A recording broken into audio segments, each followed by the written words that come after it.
Welcome to the channel of Samu Aron. I'm glad you're here and giving me your attention. Today I want to talk about Divinities Part 2.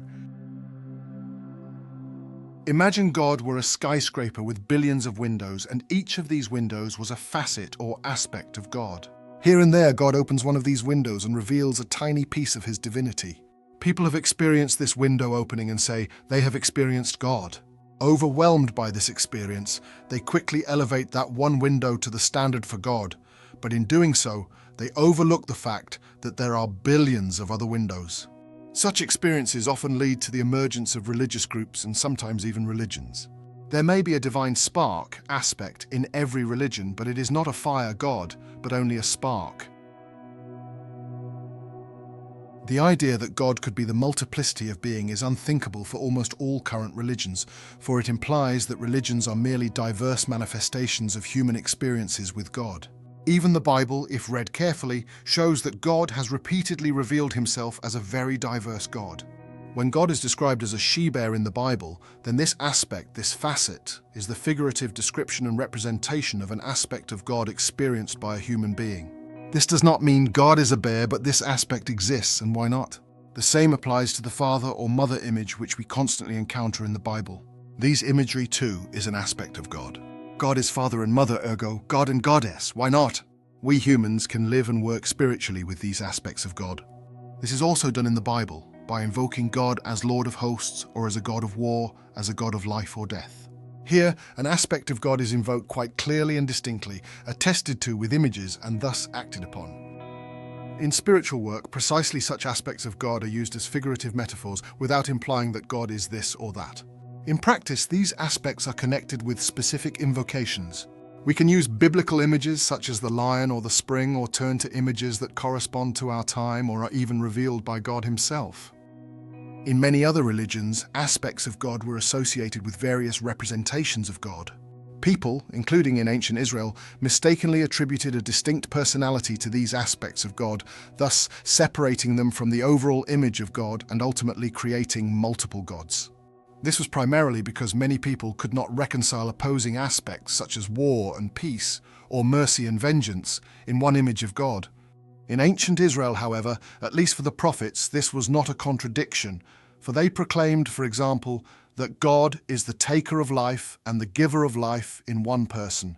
God is everything and in everything. In ancient times, it was evidently particularly difficult to simultaneously attribute seemingly negative functions to a loving God. Therefore, evil gods, a hell, and heavenly demons were created, which Christianity or Islam then adopted. These views originally came from Persia or ancient Egypt.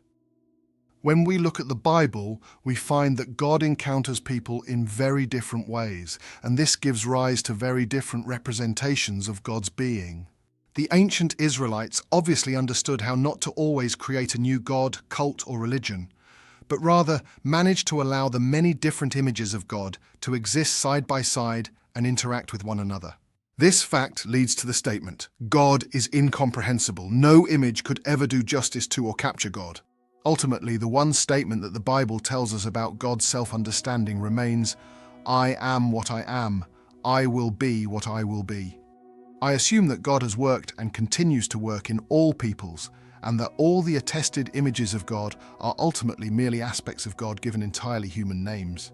And I'm convinced that God has no problem with this at all. Instead, he's showing us how diverse divinity is. When people work with different aspects of God and give these aspects names to make them more understandable and vivid, they're doing nothing different than what people in all cultures and religions have always done. There's just one huge difference. You shouldn't say God's name is this or that, or he's this or that, and he'll always be this or that. That would be presumptuous and a lie, because ultimately, it's impossible to create a complete picture of God from aspects of God, which is beyond our comprehension anyway. Religions are always based on spiritual revelations and the images of God formed from them. However, I hardly believe that God intended humans to create countless religions based on divine self-revelations, religions that ultimately brought unspeakable suffering to humanity, simply so that humans would follow the supposedly true God. Ultimately, it is an irrefutable historical fact that it has always been humans who have founded religions, never a deity, And it is also historically proven that most wars on this earth have been started by religious leaders or their followers. The great freedom of so-called non-religious naturalists lies in seeing God's manifestations for what they are, manifestations of the great, incomprehensible God who bestows his aspects upon us humans so that we can connect with this great God, live with him, and work with him. This is the greatest gift that God gives humanity, a connection between God and humanity that is caring, trusting, mature, self-determined, and full of freedom. I can only encourage you to seek this multifaceted God in all possible manifestations, and I know that those who seek will find.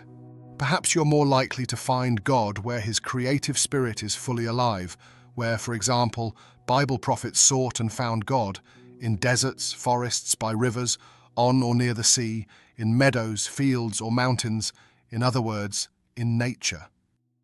If people do not subscribe to the common dogmas of contemporary religions and are consequently, significantly declassified as heathens, then these people can claim to be free from human religious affiliations, not to allow themselves to be dominated by human dogmas of faith, but to belong directly to God in a free and mature manner and to follow God without human authorities.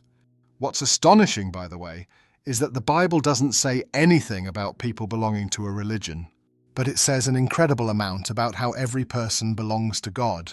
So, if various religions and their followers deny you your status as a child of God, be aware that you are not merely a child of religion, but a child of the universal God, the creator of heaven and earth, who, incidentally, did all this without religion. 12 guides on the topic divinities. Every so-called holy book was written by humans. Whether supposedly dictated or inspired by angels, other spiritual beings, or even God, it is and remains a book by humans for humans.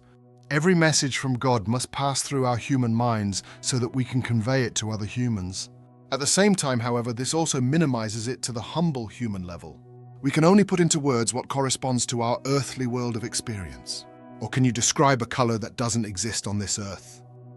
You can believe anything you want, even your insurance broker, who will assure you with sweet words that your life will be more secure with insurance. People like to believe all sorts of things, especially when it comes to security and fear. Faith gives people stability and makes them believe they are on the safe or unsafe side. Faith speaks of eventualities. It could be, but it also might not be. Don't believe everything, and especially not when it comes to the topic of God.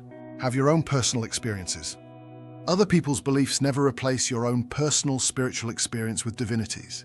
Experience and witness divinities for yourself, otherwise your relationships with God will always be a product of other people's hearsay.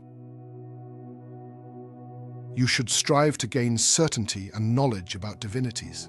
As already mentioned, faith is a possibility, but you should have personal clarity about what guides you spiritually. Only then is a trusting relationship between divinities and you possible. If you've had an experience of God, don't force it on anyone else. It's your very personal story with your God or goddess. There's absolutely nothing you need to proselytize about. You're welcome to share your personal experiences, provide positive inspiration, offer hope and confidence, and encourage people to embark on their journey to divine realms, but never force your experiences on others. Your truths don't necessarily have to be other people's truths. Besides, there are no absolute truths. We humans only grasp a fraction of everything that exists and at best guess at what else might exist. Our perception is always fragmentary. So if someone speaks of absolute truth, you can assume that this isn't the case, especially not when it comes to the topic of deities. Divinities reveal themselves to humans as they will. You cannot force it. Be patient and diligent in your effort. It will not be in vain. Divinities look first and foremost at the heart of us humans. This means that our inner motives and intentions are far more important than our outward appearance. You cannot hide your true inner being from God and Goddess. Therefore, never lie to yourself, for that is the height of deception. Examine yourself, especially with regard to deities. Be as objective and self-critical as possible. Our minds often suggest deception because we ourselves often have difficulty enduring unpleasant realities. Don't view deities as your friends, buddies, or playmates of base human intentions. Divinity is sacred. It is very good if you succeed in establishing a child-God relationship. Respect and esteem are the best basis for a trusting relationship. Stand by your experiences, your perceptions, and your knowledge of divinities. Please never deny your beliefs out of misplaced consideration, fear of people, or fear of possible consequences. That is a lie on the highest level, for you are denying God's very personal concern for you. You will certainly have to bear the consequences for this, namely those of the divinities. As already mentioned, you don't have to proselytize about anything. You don't have to trumpet what you have experienced or recognized to the world. But if the situation calls for it, then stand by your god or goddess. Don't force a religion on those in your care for cultural, social, or moral reasons. Give your children the freedom to choose for themselves which path they wish to take. It is a fact that forcing religious practices, such as attending church services, is one reason why so many people turn away from deities, because they equate religion with God. You should open doors to deities, not close them. Strive to be diligent and honest, open and free, mature and self-confident, responsible and generous, peaceful and forgiving, but above all, loving in your existence, so you are the best testimony to divine characteristics, because all this and infinitely more is God or Goddess.